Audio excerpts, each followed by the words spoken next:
is Max Access, where Mackenzie Barwell takes you closer to members of Forge FC off the pitch on the Forge Audio Network. We are live.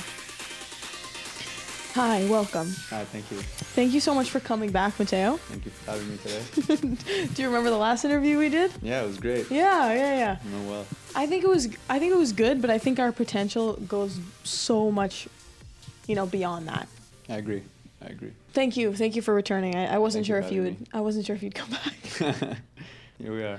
Okay, well, there's a few things to get into, but I've got some topics because some things have unfolded since our last conversation. Really? Well, yeah, your first professional goal being one of them. Thank you. That was very much. cool. Pretty cool. Can you walk me through that moment, actually? And who were the first people you texted and called after that game? Well, definitely my parents. Yeah. First people, speed dial. But it was a cool moment, obviously to get my first goal, being in kind of a clutch moment too. It was the 9 minutes of the game to give us those 3 points. Clutch. And snatch those 3 points. Yes. So yeah, it was perfect timing for a goal. And then mom and dad right after. Surely they were watching the game though, right? Yeah. Okay, so they were. I think I had a watch party at my house or something. No way! With cousins, I think, yeah. Okay, that's kind of awesome.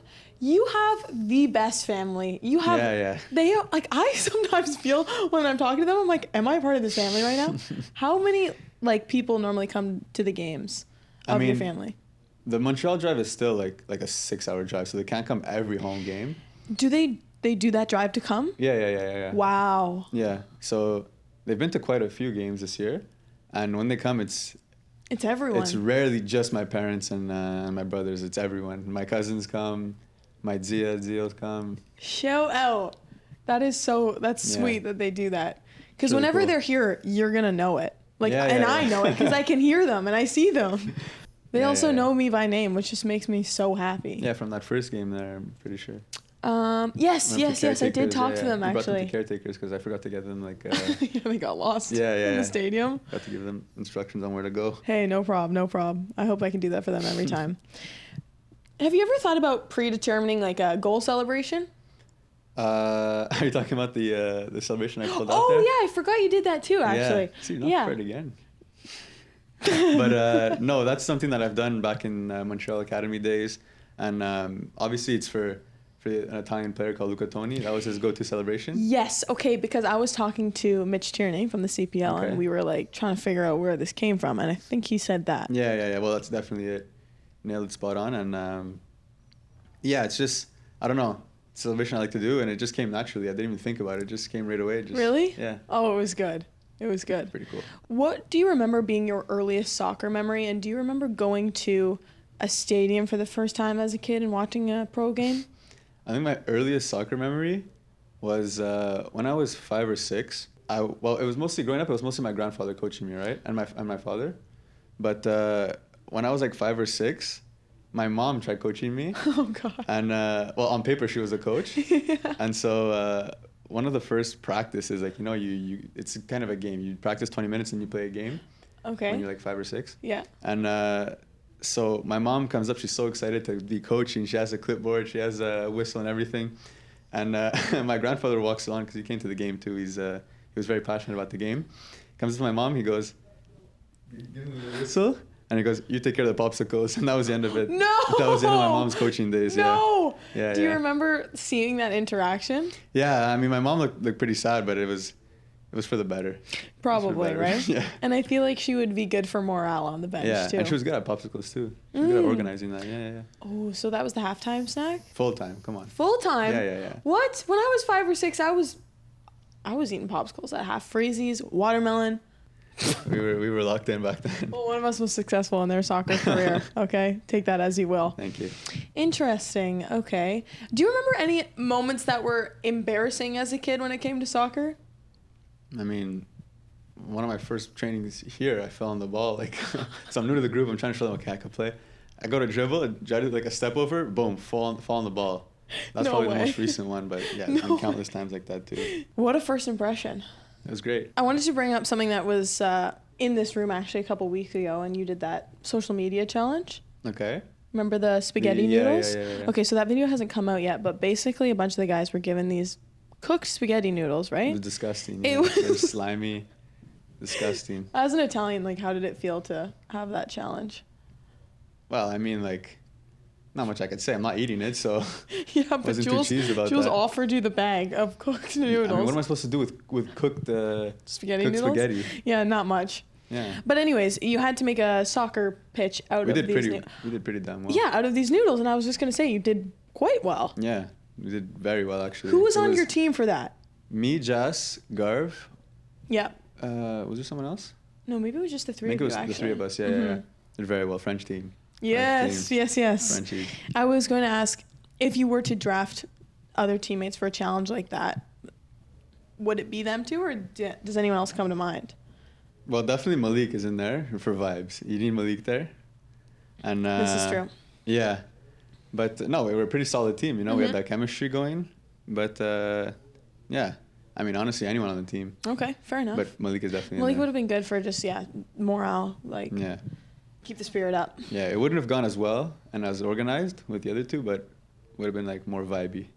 You had the noodles like standing up too. Yeah, it was pretty cool. Yeah, just wait and see. Yeah. You've been When's big. that coming out? I don't know actually, but you also did something else in front of the camera. You're getting a lot of experience, a lot of reps recently.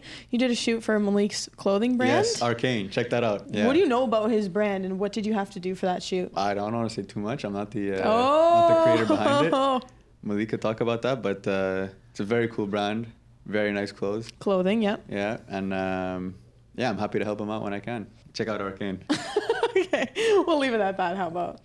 Okay, when it comes to coaching, the other day you were part of the All Girls Skills Clinic. Yes. Here, a couple of your teammates, and then also the Mac women's soccer team. Yes. Which was fun because that was like worlds colliding for me. Yeah. What station were you at? And remind me which of your teammates you were I was with Ali, Okay. and we kind of just did like a passing to shooting form, and our passing form was kind of something that Coach Bobby makes us do, but we just really simplified it and added a little finishing at the end for them to score goals, and I think they had a fun time. They looked like they were so into it, Yeah. Matteo. Like genuinely. Yeah, it was fun, you know. Seeing them happy and stuff was pretty cool.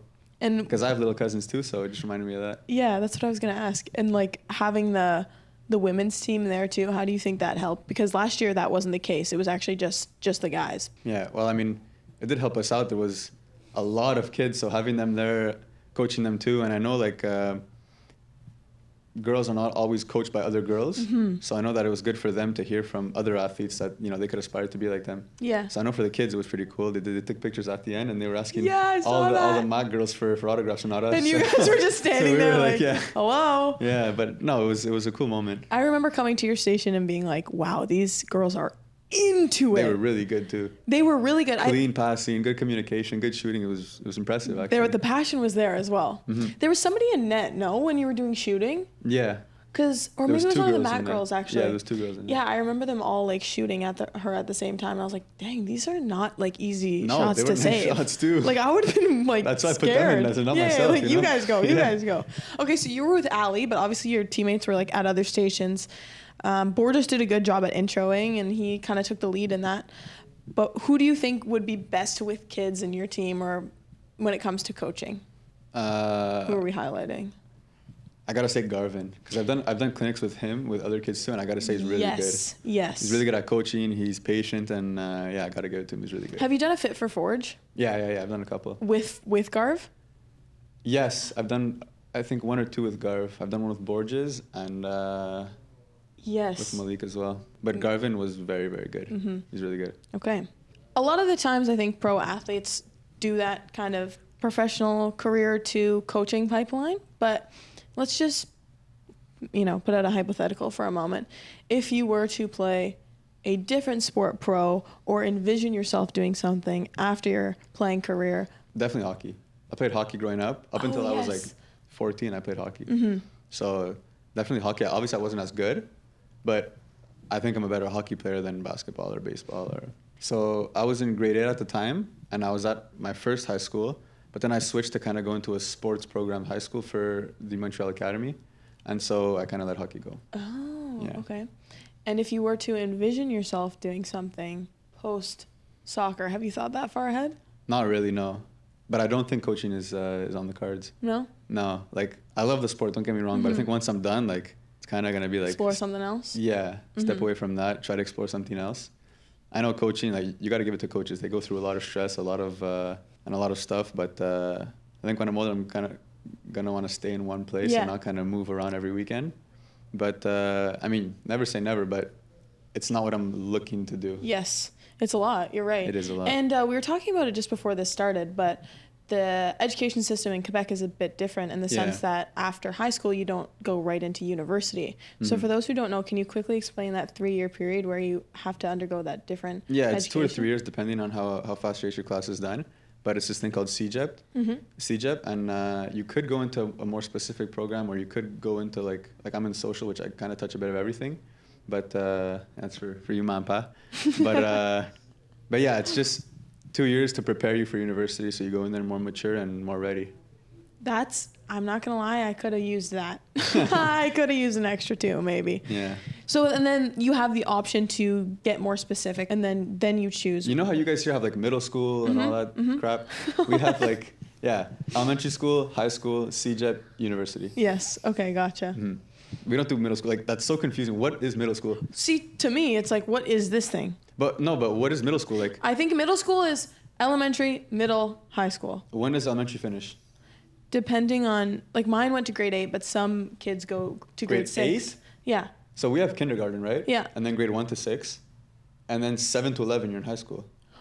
Oh, no. No, for us, it's kindergarten, elementary school, up to grade 6, middle school, 7 to 8, high school, 9 to 12. See, like, why? I didn't go to middle school. I didn't go to middle school either, mind you. I don't think that's like a thing here, is it? Yes, yeah. It's definitely a thing. Sorry, I'm getting some backlash. Like a US thing. I'm not sure. True, it could be a US thing. No, it's a thing here as well. Guys on the team said the middle school, talking about all this middle school crap. Yeah. I don't know about that. Anyways. You're on your own path. Exactly. You'll find it. Okay, one last thing before we wrap up. I don't know if you saw, but in the locker room, they had this fall stuff draft. Yeah. Did you vote on that? Yeah. I was team 4 or 5. Whichever one was like hiking. What else was there? Okay, I have a photo of it. Can I see? Yes. So these are the teams. We won't go through all of them because there's a lot of stuff in there. Yeah, I took team 5. Team 5, fall hikes, because that's what we do with my family. Nice. And leaf pile jumping, like as a kid, but like not anymore. Corn maze are really cool. They're really cool. In the day or like at night? No, in the day. Like, you don't want to be lost in there. Okay, yeah. But another thing that I do with my family, apple picking is a classic. Everyone loves apple picking. And then NFL's in here. So we got 4 things per team. I'm not a huge football guy. 3, 4, 5. 5 per team. And yeah. You want to take a look at that? There it is. I'll insert it. I'll actually edit it onto the thing. It's really cool though. Shout out Liam. Yeah, shout out Liam. Okay, thank you so much for your time, Matteo. Well, that's all I have. I'm like, we're not done here, just so you know. There's gonna be at least 3 this season. Oh, okay. So score a couple more times. That way we have more to talk about. Okay? I'll try, yeah. Appreciate Hopefully by then it. we're champions.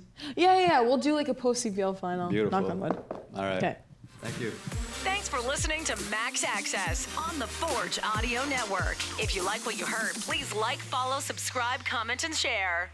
I wanted to ask you that question because I remember as a kid going to a sports camp, and one of the main sports I did was soccer. And I really wanted to impress the coaches and girls. I wanted to be the best one. Mm-hmm. Like, I put my life on the line during that game. It was an overnight camp. So I was like in Muskoka somewhere just going as hard as I could. And that was the day I found out I had asthma. Oh, nice. Yeah. Were you asking for the pump like on the field? I remember that exact moment just being like, I'm going to faint right now, but it's so worth it.